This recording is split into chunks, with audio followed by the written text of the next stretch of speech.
Hey guys, Standard VR here with something a little bit different today.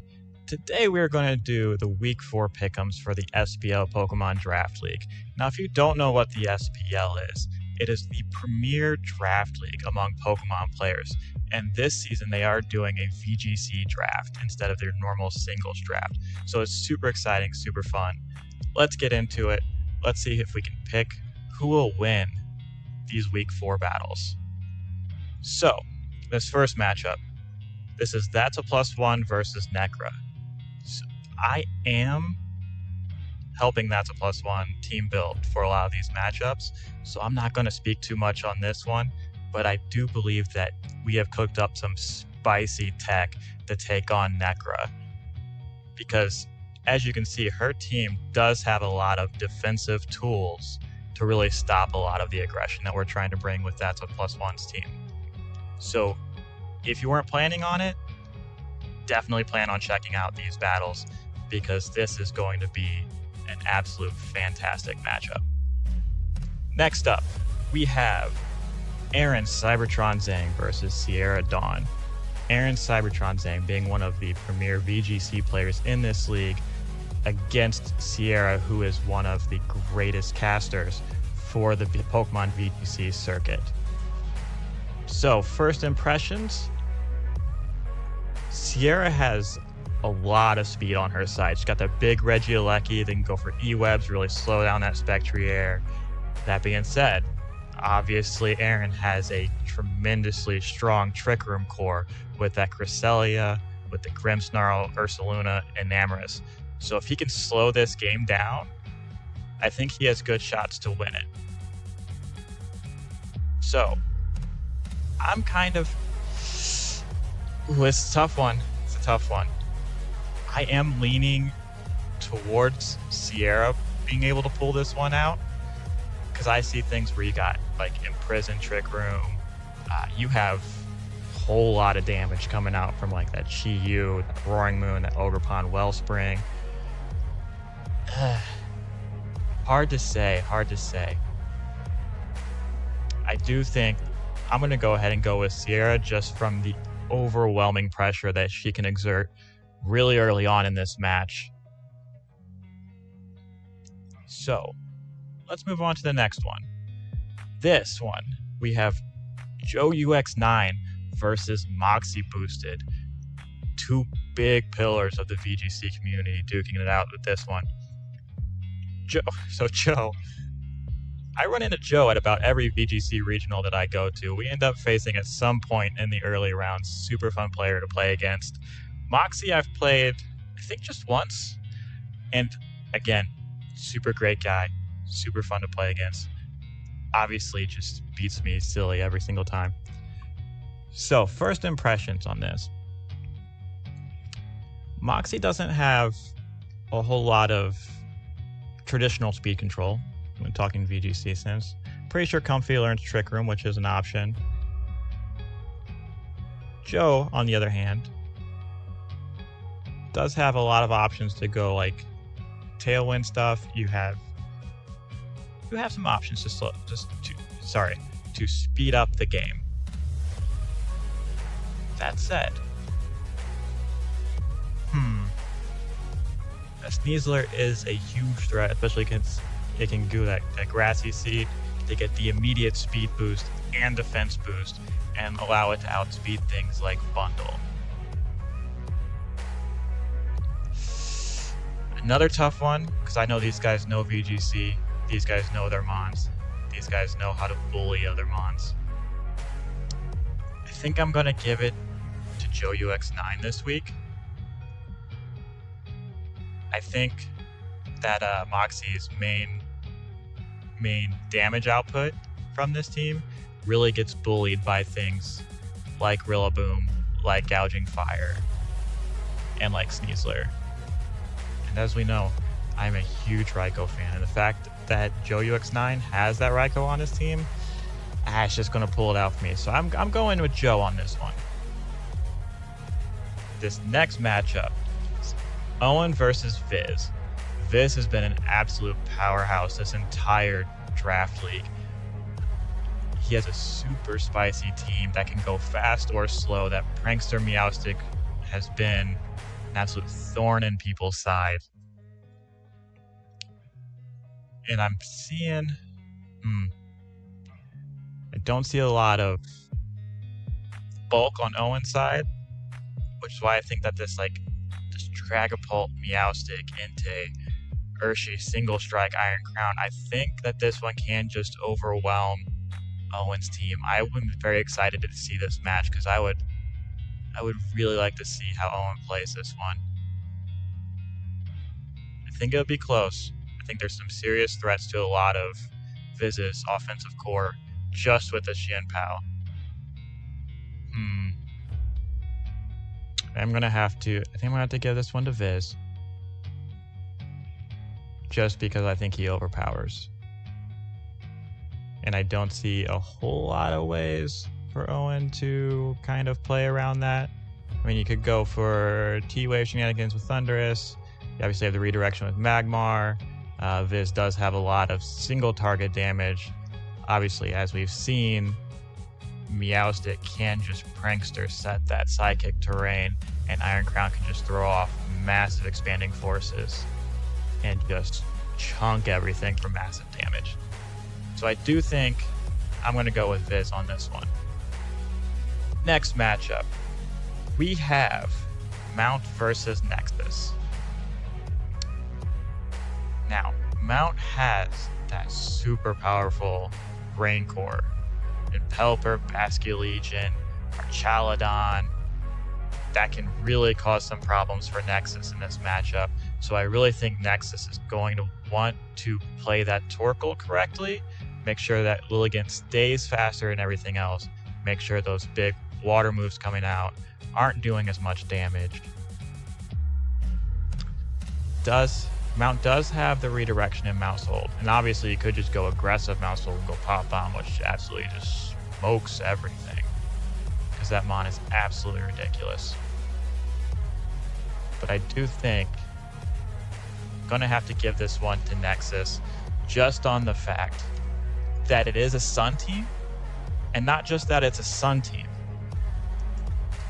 but it's a Sun team with Walking Wake, which also really thrives under the rain too. And I really think that Archaludon will be the key to checking the Walking Wake. Obviously, Virizion could cause some problems, but I really think that Archaludon is the key to checking the Walking Wake. But I don't know if Nexus is going to let them get a hold of it. That'll be a super fun match to watch. Yeah. Next up, we have Joey Pokeaim MD versus Kyle. Now, Joey's team looks absolutely insane. I have loved his use of mythicals in this draft league. A lot of VGC players don't know how mythicals work, they don't have inherent calcs ready for mythicals, which I think puts him at a huge advantageous position.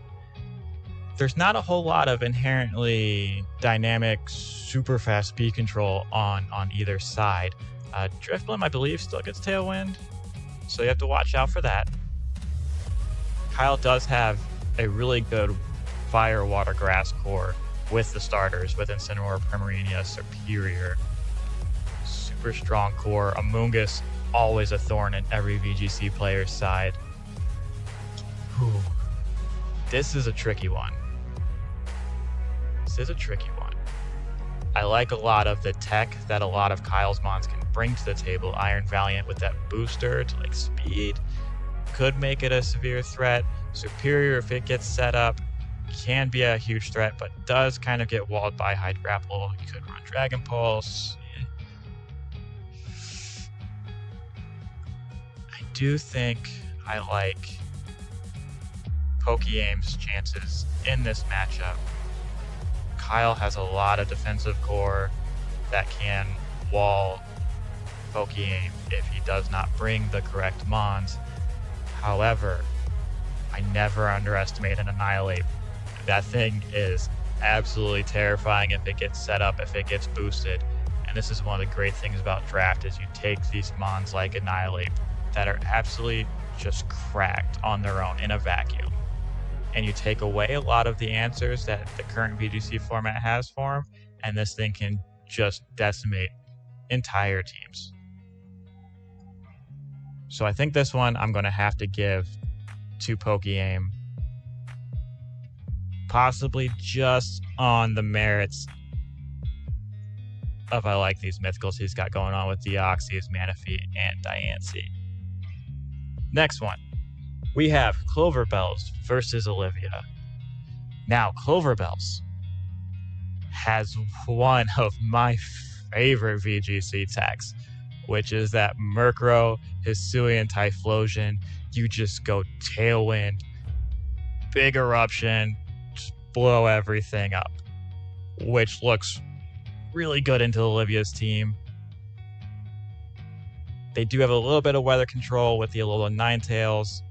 I really think if they want to utilize that against Cloverbell's team, they're really going to have to consider that Terra Water, because there's not even a whole lot on Cloverbell's team that necessarily checks that Ninetales, except for the Brute Bonnet. But obviously that's going to need Terra as well, because of Freeze Dry, Blizzard, Ice Move comes out, and that thing's cooked. Like I said, priority speed control with Murkrow, absolutely great. They do have that Tornadus Therian, doesn't get the Prankster speed control, can obviously be a thorn in the side. Garchomp, never to be underestimated. Raging Bolt, never to be underestimated. The only thing I'm seeing is that your only real resists to that Hisuian Typhlosion eruptions are things like Garchomp, Raging Bolt, Volcanion. Everything else kind of needs Terra to deal with it, and I think if you can force that Terra early, that Typhlosion just cooks everything, and then you have something like a Glastrier, Blood Moon, or even that Great Tusk that just comes in and cleans up. Looking at Olivia's team, it's hard. It's going to be a hard week. I think Cloverbells just does have too much of a well-rounded offensive team. I just don't know if Olivia's going to be able to keep up, because I don't really see great resists, great ways to stop things like the Typhlosion, like the Great Tusk. I'm not seeing a whole lot of dynamic speed control. I think what they might need is they may need some kind of a cheeky scarf on the absolutely correct mon, like a cheeky scarf Garchomp. Yeah, maybe a cheeky scarf to Alolan Ninetales could get a lot of value out of like a Terra Water, Terra Blast into that Typhlosion. It is an open Terra format, so like that could be a little bit telegraphed, but I would like to watch this one to see how it plays out. Next up, we have Seabad versus Shuckle. Seabad out here with that Illumise. Those Prankster mons, man, I'm telling you, they are a problem. Shuckle does have the Talonflame. Obviously, not Prankster. Gale Wings boosted Tailwind, but essentially the same. Shuckle has an absolutely correct team up here. Talonflame, Zapdos, Urshifu Rapid Strike, Landorus Therian. These are staples in VGC that are hard to deal with for a reason. That being said, Seabad does have the absolutely goated Fluttermane in VGC, does have the Iron Moth. There are a couple little cheeky things that those two can do together to just like basically steamroll any team in the format. Let's see. Looking at this, Seabad has a lot of speed control on his side. Seabad has a lot of disruptive options on his side. Pretty sure Lumiese gets Thunder Wave, so so you can kind of slow things down with that. Raichu is obviously always interesting to deal with, to say the least. You run Fake Out, Feint, Nuzzle to get those big paras, E-Web to slow things down. This will be a very interesting one to watch. A lot of options on both sides.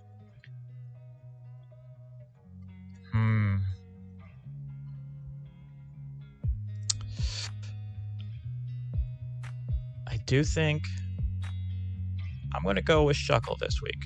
I'll go with Shuckle this week because I like the Zapdos. Now, does Zapdos do anything into Raichu? No. But I like Zapdos. I like Talonflame. Talonflame's one of my absolute favorite mons to use at regionals.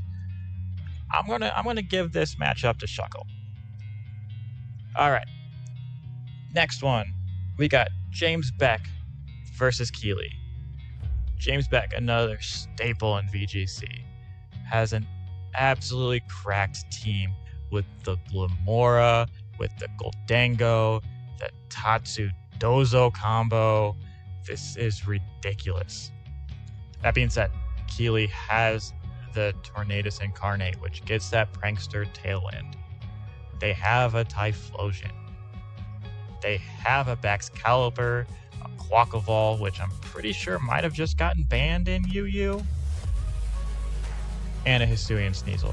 A lot of room for disruption, a lot of room for very defensive pivots, a lot of room to really stop a lot of what James Beck could possibly want to do. I don't know what you necessarily would want to do against just a straight Dozo Tatsu combo. Obviously, I think Terra's going to be really big with Keeley. Definitely going to have to play around that Tatsu Dozo. It's going to be an issue.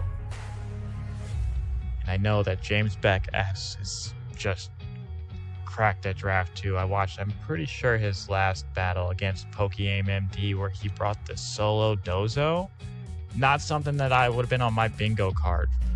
I'm pretty sure that Tatsu Dozo would come every single week if I was playing it. But that's just how much better he is than I am. That being said, I think on the mere fact that even though James Beck does not have a whole lot of speed control, he does have the Fletchinder. I think James Beck can win this one out. I know Torn can be a bit of a thorn in Don Dozo's side, setting things like Sunny Day to kind of weaken its water moves.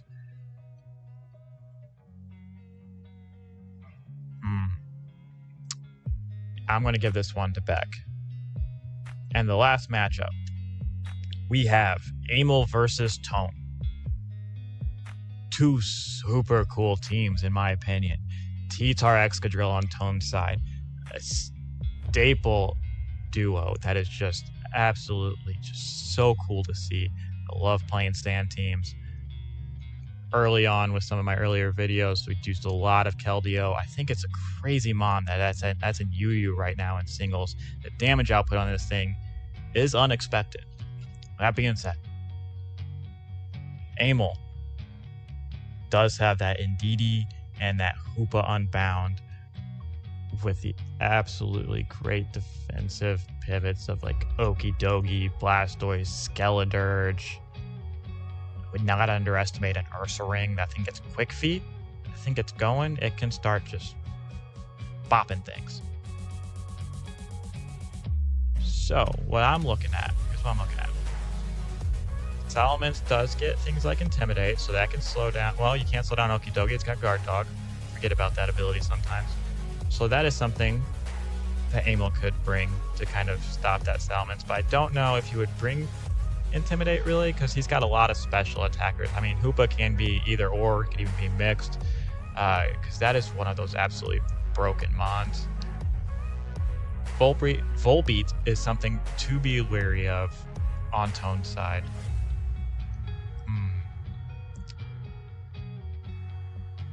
And you never underestimate Cinccino. Let me tell you something. You never underestimate Cinccino. Anything with Skill Link, anything that can hit 5 times, things are cracked. I do think Amel has tons of speed control, every speed control option in the book except for Prankster Tailwind, basically. Like, Rubombi can set webs, you can go for Electro Webs with Sandy Shocks, you can go Trick Room with Indeedee, you can go Icy Wind with Blastoise. That's going to be hard for Tone. It's going to be hard for Tone. I don't see Gardevoir maybe it'll stop Trick Room. Maybe. I mean, you could run a cheeky taunt on things. Ooh, this is a tough one. But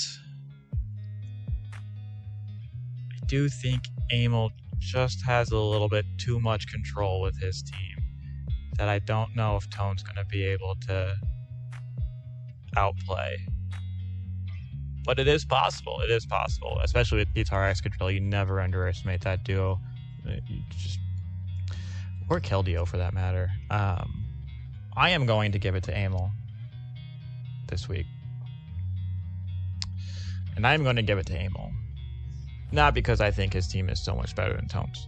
I'm going to give it to Amel because Blastoise, favorite Gen 1 starter, hands down. Now, as you've noticed, I like to give my votes to teams that I really like with Pokemon that I like. I could be completely wrong with this. I could be completely right with this. Who knows? This has been my analysis of Week 4 of the SPL Pokemon Draft League. I'm just out here to have fun with it. Please like, subscribe, comment. Let me know who you think might win in these Week 4 battles. As always, have a great day. Peace.